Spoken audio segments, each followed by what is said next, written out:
कोई भी कवाली जो कि आ चुकी है, जिसने गाया है, उसमें अगर ये चीज़ की जगह अगर ये चीज़ डाल दी जाती तो ये बहुत बेहतरीन चीज़ क्रिएट हो सकती थी।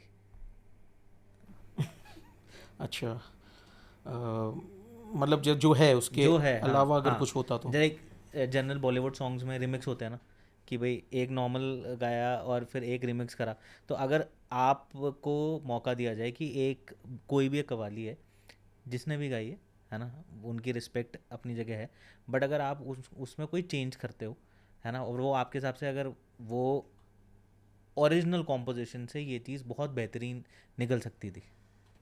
देखिए ऐसा होता है, खैर मैं किसी का नाम ऐसा पर्टिकुलर नहीं लूँगा या किसी गाने के बारे में नहीं बोलूँगा, क्योंकि अच्छा हो सकता है अगर वो सुनेंगे तो फिर हो सकता है बुरा मान जाए मगर ये है कि ऐसा कई बार होता है, महसूस होता है।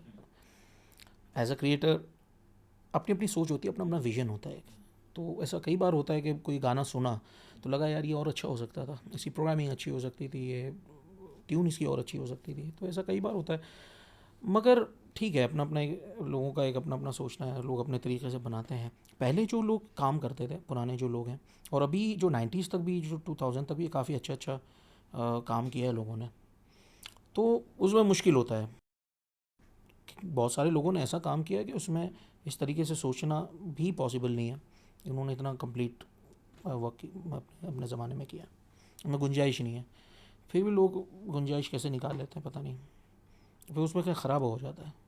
अभी लाइक राहत फ़तेह अली साहब, खान साहब को जब आप सुनते हैं तो कैसा लगता है आपको? लाइक वो आगे जो लेगेसी है उसको कंटिन्यू कर रहे हैं, किस तरीके से कर रहे हैं? हाँ, अभी बीच में शायद सुनने में आया उनका बेटा भी गा रहा है। उनकी मेहनत के ऊपर डिपेंड करता है कि उनका बेटा जैसी मेहनत करेगा तो भाई लेगेसी संभालने के लिए भी अपने आप में भाई किसी किसी लेजेंडरी की लेगेसी आपको संभालनी है तो आपके अंदर कुछ बात तो होनी चाहिए, तभी तो आप उस गद्दी पे बैठ पाएंगे। डिपेंड करता है कोई कैसी मेहनत करता है। कभी आपने अपने अंदाज में कोई भक्ति का जो गाना है उसको क्रिएट करने की कोशिश करी? भक्ति की, हाँ बिल्कुल किया है मैंने, बहुत सारे गाने मैंने क्रिएट किए हैं। जैसे जैसे मेरे बहुत सारे डिवोशनल एल्बम्स के लिए मैंने बहुत सारे मैंने बनाए हैं, कवालीज़ भी बनाई हैं, भजन भी बनाया है मैंने एक मूवी किया था अमोल गुप्ते जी के साथ। ओके, स्निफ मूवी का नाम था। स्निफ। हाँ, एक बच्चे की कहानी थी, उसमें सारे गाने मेरे बनाए हुए थे।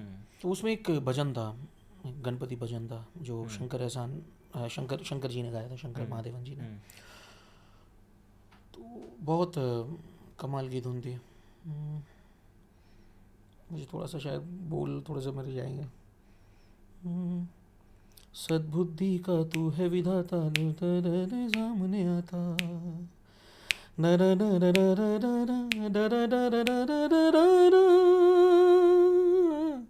जय जय जय जय जय गणराज विधाता, जय जय जय गणराज, जय जय गणराज विधाता, जय जय जय गणराज, जय जय जय जय जय जय जय जय गणराज। तो बहुत सारे बने हैं ऐसे गीत, जिसमें से ये भी है। कुछ सॉन्ग्स हैं बॉलीवुड के, कवाली जो बॉलीवुड में गाई हुई है, तो आज हम चाहेंगे कि आपके आवाज़ में 3 चीज़ें, एक तो अगेन 2-3 फेवरेट्स हैं मेरे, एक तो ख्वाजा मेरे ख्वाजा, है ना, एक कुन फाया, है ना, और एक ये भर दो झोली जो आपने जी जी कराई। तो इसको अगर आप अपने अंदाज में करें आज पॉडकास्ट में लाइव, चलिए मैं कोशिश करता हूँ। भर दो झोली मेरी या मोहम्मद, लौट कर मैं ना जाऊंगा खाली। भर दो झोली मेरी या मोहम्मद, लौट कर मैं ना जाऊंगा खाली। कुछ नवासों का सदका अता हो, दर पे आया हूँ बनकर सवाली। कुछ नवासों का सदका अता हो, दर पे आया हूँ बनकर सवाली, भर दो झोली हाँ झोली भर दो झोली, हम सबकी भर दो झोली मेरी या मोहम्मद, लौट कर मैं ना जाऊँगा खाली। और जैसे ख्वाजा मेरे ख्वाजा ख्वाजा मेरे ख्वाजा दिल में समा जा, शाहों का शाह तू अली का दुलारा, ख्वाजा मेरे ख्वाजा दिल में समा जा, बेकसों की तकदीर तूने है सवारी, बेकसों की तकदीर तूने है सवारी। और ये कौन सा गाना बनाया आपने? एक कुन फाया। कौन फाया कौन, अच्छा खूबसूरत गाना है भी। रंग रेजा रंग रेजा रंग रेजा कुन फाया कुन कुन फाया कुन फाया कुन, एक्चुअली वर्ड है फाया कुन फाया कुन फाया कुन। कुन फाया कुन। Yes, उसको वो एक्चुअली फाया एक्चुअली साउंड करता है, बट एक्चुअली है फाया फाया। कुन कुन फाया कुन कुन फाया कुन फाया कुन फाया कुन फाया कुन फाया कुन। जब कहीं पे कुछ नहीं भी नहीं था, वही था वही था वही था वही था, वो जो तुझ में समाया वो जो मुझ में समाया, मौला वही वही माया। कुन फाया कुन कुन सदक़ल्लाहुल अलीयुल अज़ीम। ब्यूटीफुल। एक और बहुत ही खूबसूरत है सर, सांसों की माला। मुझे पसंद है कव्वाली। अब देखिए कव्वाली में कितने खूबसूरत बोल हैं। सांसों की माला पे सिमरूं मैं पी का नाम, अपने मन की मैं जानूं, पी के मन की राम। सांसों की माला पे सांसों की माला पे सिमरूं मैं पी का नाम। मैं स्टेज पे थोड़ा सा अलग तरीके से परफॉर्म करता हूँ इसको, थोड़ा सा कव्वाली का थोड़ा सा वोकल्स अलग, वो कुदरती हो जाता है वो। सांसों की माला पे सिमरूं मैं पी का नाम, अपने मन की मैं जानूं और पी के मन की राम। सांसों की माला पे सिमरूं मैं पी का नाम। प्रीतम का कुछ दोष नहीं है, वो तो है निर्दोष, अपने आप से बातें करके हो गई मैं बदनाम। सांसों की माला पे सिमरूं मैं पी का नाम। एक चीज़ और मैं आपसे पूछना चाहूँगा दैट ऐसी कौन सी कव्वाली या ऐसी कौन सा सॉन्ग है जो आपने मैम को डेडिकेट किया होगा कभी? बिकॉज मैं एक्चुअली देख रहा था कि जब सर फर्स्ट मैंने जब उनसे लव शायरी वाली बात करी थी ना, तो वो आपको देखते हुए बोल रहे थे। सो इसलिए ये क्वेश्चन मैंने लास्ट के लिए बचा के रखा था। जितनी मोहब्बत के लिए जितनी भी कव्वाली इनको सब डेडिकेटेड हैं। मेरा एक सॉन्ग था अनरिलीज है, मैं फिर चलिए आपने बोला तो मैं फिर भी सुना देता हूँ। मुझे याद है मैंने बेंगलोर से इनको वो सुनाया था। अच्छा, हाँ, आप बैंगलोर थे और मैम मैं बेंगलोर में था और मैंने उनको फ़ोन पे सुनाया वो। क्या बात है। क्या है ये सिलसिला, बस तू ही तू मिला, सपने उड़े उड़े तुमसे हैं अब जुड़े, अब तेरी फिक्र है, बस तेरा जिक्र है, तेरे लिए बस तू ही तू।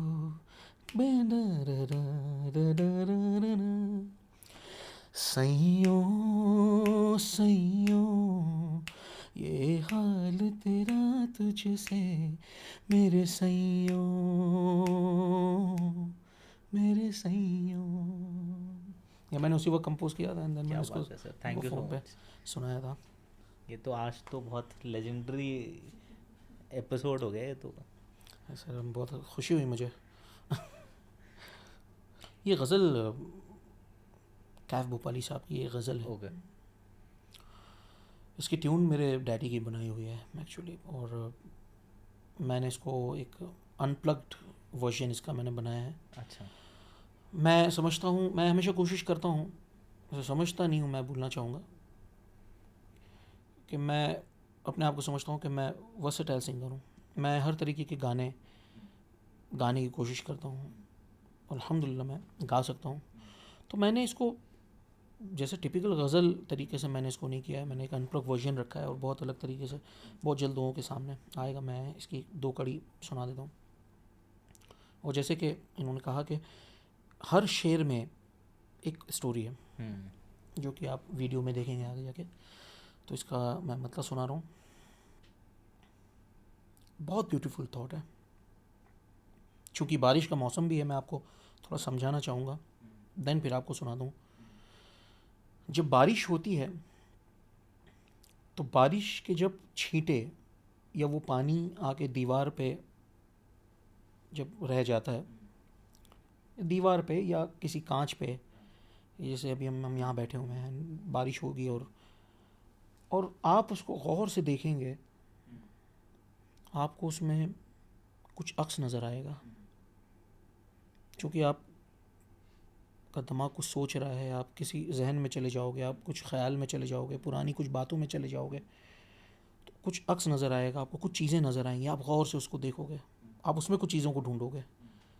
तो ये उन्होंने कहने की कोशिश की है। उसका बोल ये है, दरो दीवार पे शक्लें सी बनाने आई, दरो दीवार पे शक्लें सी बनाने आई,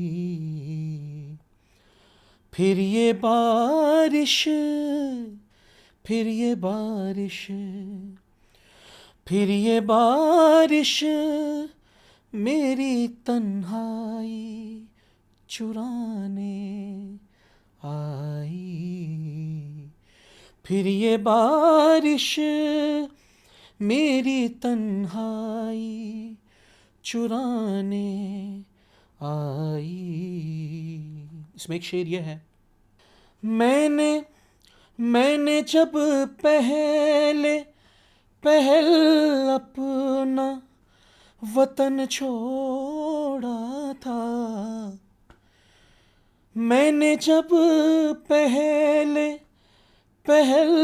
अपना वतन छोड़ा था, दूर तक मुझको एक आवाज़ बुलाने आई। जो लोग अपने वतन से परदेश जाते हैं कमाने के लिए, बिल्कुल। हर किसी की एक मजबूरी होती है। एक मैसेज जो मैं चाहूँगा कि आप, जो जनरेशन है जो सॉन्ग्स को, कव्वाली को पसंद करती हैं, उनको आप क्या बताना चाहेंगे, क्या बोलना चाहेंगे, क्या एक मैसेज देना चाहेंगे? जनरेशन, जो न्यू जनरेशन है, काफ़ी समझदार है, बहुत जल्दी दुनिया देख लेती है। जो मैंने शायद 20-25 साल की उम्र में देखा, आजकल के बच्चे शायद 7-8-9-10 साल की उम्र में, तो समझदार हैं। मगर बहुत सारे तजुर्बात ऐसे होते हैं जो इंसान की ज़िंदगी जीने के बाद हासिल होते हैं। सबसे पहला मैसेज दूंगा मोहब्बत का, पैगाम फैलाइए, बुराई के आगे कभी मत झुकिए। कव्वाली के लिए यही कहना चाहूँगा कि जो लोग कव्वाली पसंद करते हैं, जो सूफ़ी म्यूज़िक पसंद करते हैं, तो अच्छा सुने, अच्छा म्यूज़िक पसंद करें, ताकि जो टैलेंटेड लोग हैं उनको भी सपोर्ट मिले, और तो उन टैलेंटेड लोगों के माध्यम से अच्छी चीज़ें लोगों के सामने आए। तो इस चीज़ का चुनाव तभी होगा कि जब हम समझेंगे म्यूज़िक को, इंडियन म्यूज़िक को समझने की कोशिश करें। इंडियन म्यूज़िक एक बहुत तगड़ा और बहुत कमाल का बेस है। अगर इंडियन म्यूज़िक हम समझते हैं और हम सीखे हुए हैं तो हम किसी भी तरह का गाना गा सकते हैं। तो मैं, अगर आप म्यूज़िक से प्यार करते हैं तो सिर्फ सुने ना, उसे सीखे भी, तो फिर तो कमाल हो जाएगा। तो ये मैं मैसेज देना चाहूँगा। जैसे आपने बोला कव्वाली एक ज़रिया है कि जहाँ पे हम प्यार फैलाते हैं, खुशियाँ बांटते हैं। जहाँ आज की डेट में इतनी जनरेशन कहीं ना कहीं डिप्रेशन और वो सारी चीज़ों में जा रही है, तो एक ऐसी कव्वाली जो हर वो इंसान सुन सकता है और उसको महसूस करके वो उस चीज़ से आगे बढ़ सकता है, एक मोटिवेशनल जिसको कहते हैं, तो वो आपके हिसाब से कौन सी कव्वाली हो सकती है? मोटिवेशनल कव्वाली, मोटिवेशनल कव्वाली तो